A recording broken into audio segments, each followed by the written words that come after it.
মোমো বানাবো, তাই জন্য এখানে কুচি কুচি করা চিকেনটাকে সয়া সস আর একটু অল্প নুন দিয়ে মিক্স করে রেখে দিয়েছি। আর এখানে আছে গাজর কুচি, পেঁয়াজ কুচি আর আদা রসুন কুচি। সয়া সস দিয়ে এটা মিক্স করে আলাদা করে রেখে দিয়েছি। কড়াটাকে গরম করে নিয়েছি, ওর ভেতরে আমি দেবো তেল, সাদা তেল, রিফাইন্ড। যখন গরম হয়ে যাবে তখন আমরা এই মেশানো সবজিগুলো দিয়ে দেবো, ভেজে নেব সবজিগুলো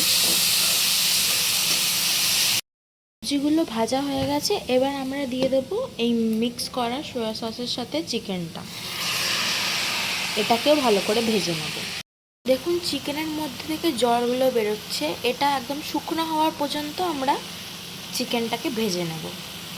একটু লঙ্কা গুঁড়ো দিচ্ছি, বাস একদম রেডি হয়ে গেছে। যখন দেখবেন জলটা একদম নেই, তার মানে পুরটা রেডি। বাস এটাকে আমরা নামিয়ে ঠান্ডা করে দেবো। আটাতে মানে ময়দাতে, ওতে আমরা আটাও ইউজ করতে পারো, ময়দাও ইউজ করতে পারো, যেটা তোমরা খাবে। এতে একটু সাদা তেল দেব, আমরা বেশি দেব না, অল্প, সামান্য নুন দেব। এবার এটাকে জল দিয়ে ভালো করে মেখে নেব। ময়দা মাখাটা হয়ে গেছে। যেরকম আমরা লুচি বা পরোটার জন্য যেরকম আমরা ময়দাটা মাখি, সেরকমই আমি মোমোটার জন্য মেখেছি। মোমো শেপ দিয়ে দিয়েছি এরম করে, ঠিক আছে। আমরা যেখানে একদিন পনির মোমো করেছিলাম, ওতে আমরা টিউটোরিয়াল দিয়েছিলাম যে আমরা কিরম করে এতে শেপ দিয়েছি, তো ওরমভাবেই আমরা এটা করেছি। সব মোমোগুলো এরমভাবেই শেপ দিয়েছি।